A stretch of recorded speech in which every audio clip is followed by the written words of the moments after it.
پاکستان میں علاج کے لیے بعض لوگ کبوتر کو اپنے ناک پر رکھ کر مار دیتے ہیں. ناک پر اے کو رکھ کر مار دیتے. کیسے؟ ناک پہ رکھ کے کیسے مارتے؟ ذبح کرتے ہیں نہیں یا کیسے؟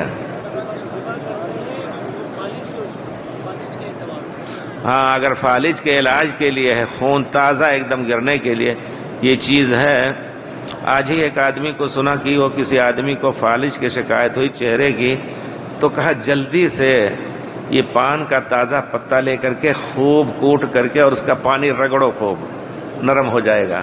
تو فائدہ ہوتا ہے ایسا.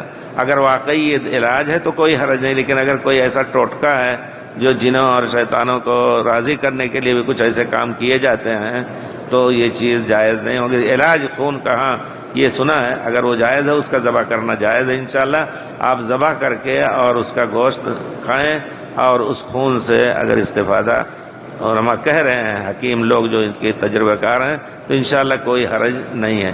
بہت زیادہ کبوتر مارتے ہیں، کیا علاج کے لیے کبوتر مارنا جائز ہے؟ کھانا جائز ہے آپ کے لیے، علاج کے لیے بھی جائز ہے. کوئی بھی چیز ایسی انشاءاللہ